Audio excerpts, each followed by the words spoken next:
Hey, so Linux Lite has been around since I think 2012, and they're currently on version 8, which I believe was just launched a couple of days ago. And the code name is Hematite. It's based on Ubuntu 26.04, and I'm going to actually install it on my laptop. So because I'm doing that, I don't have a capture card. I'm not able to show you a video of the install. But it does use a branded version of the Calamares installer, and I'll have a couple of screenshots in there so you can see. So let's take a look. Okay, here we are on the desktop after installation, and all I've done is ran the initial set of updates. And please excuse my voice, I have a bit of an allergy thing going on today. So the first thing I'm going to do is change the scaling on the display, because it's a little small for my tired old eyes. So once I applied that, it did freeze up OBS, so I had to restart the recording. So this is a welcome screen. You've got all your normal sort of things that you'd see: install updates, install drivers, set up a restore point, that sort of thing. And it's nicely laid out. It's not too cluttered. It's simple enough. You can also go in here and change our theme. We'll do the dark theme. It seems to be the YouTube standard these days, and I like a dark theme too.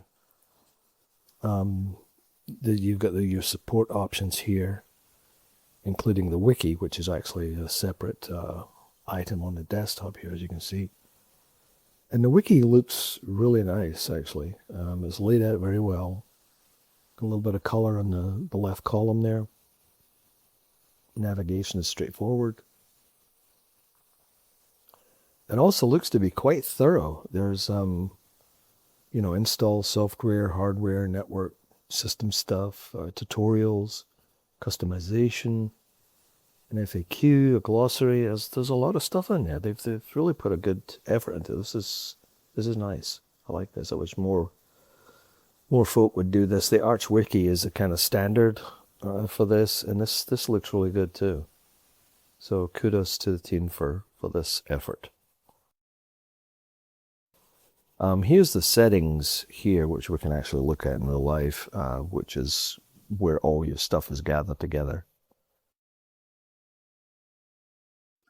So you can see it looks a little busy, mostly because I think there's a lot of items in it, and possibly because of the scaling that I did too.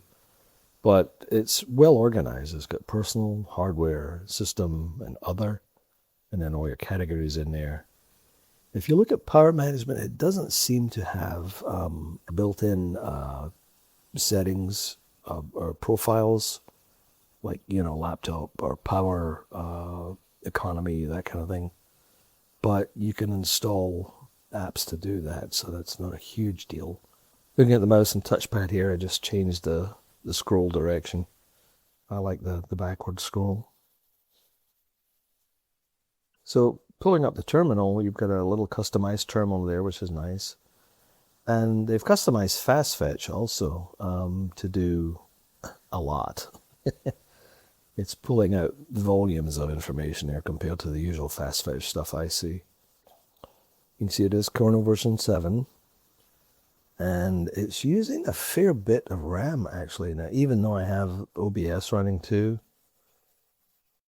that's still 2.3 gigs, which with Linux, with XFCE, that seems a little much. I'm not sure. Maybe it's something to do with the newer version of Ubuntu, because I know on the Ubuntu site they put in for a minimum spec of 6 gigs. In Linux Lite, in fact, I think the new minimum is 4 gigs.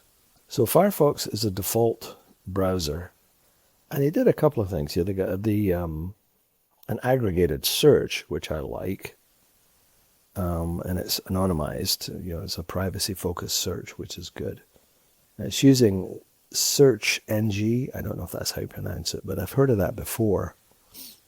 And it's kind of a neat search aggregator that, like I said, gives you privacy, and you can also self-host it too.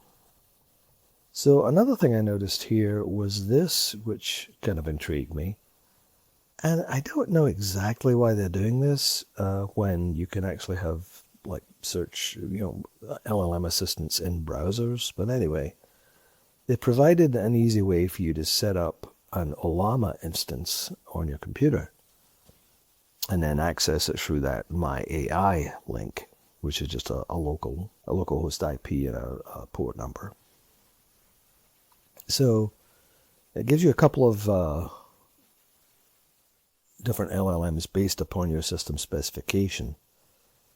For mine, it chose Llama, one of the Llama versions. Ollama is the app that runs local LLMs. Most apps that run local LLMs will use Ollama as the base.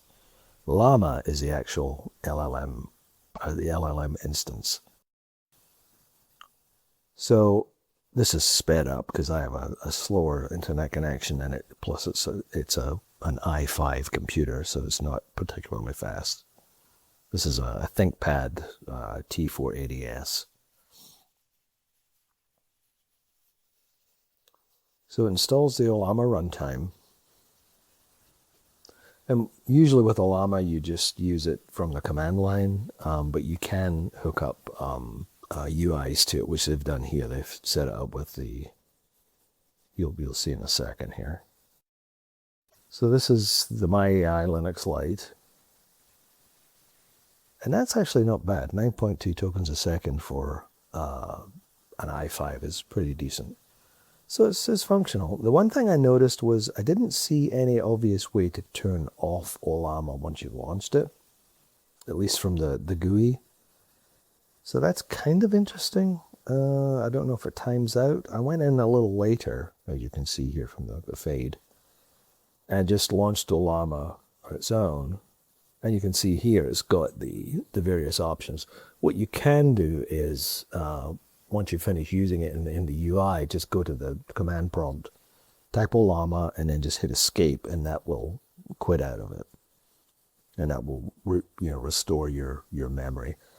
As far as apps, there's a good selection of apps in the system. And I noticed one thing, instead of saying the name of the app, it'll say the category. Like for VLC, it says media player.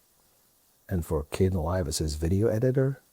So I thought that was kind of interesting. I don't know if I like that or not, but that's, I suppose it makes it easier for someone who might not be familiar with the open source names to figure out what they're using.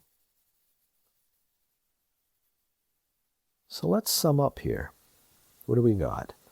Well, Linux Lite doesn't seem quite as light on resources as I remember, but remember that's from, 5 years ago, 6 years ago, especially since it's using the XFCE desktop. The control center looks a bit busy, but it's actually pretty well organized and gives you a central place to tweak the settings. The welcome app is well presented, and the wiki appears to be very comprehensive, at least for the English version. They have a stupid, simple firewall app, which I didn't show, which I like, being a stupid, simple kind of guy. I find the Ollama guided installation interesting. I'm not sure what value it gives you, but, and it does seem like you need to manually stop a service after use, which I spoke about. But it's interesting. I also like that the browser default search was using SearXNG, and like I said, I don't know how to pronounce that. But I have heard good things about it, though. Other than that, the updates are handled well, and it's pretty straightforward to install software using the provided tools. In daily use, 3 whole days so far, it works well and does all the things you would expect a contemporary Linux distro to do. So, kudos to the team. Hey, if you got something out of this video, please consider liking and subscribing. And remember, be excellent to each other.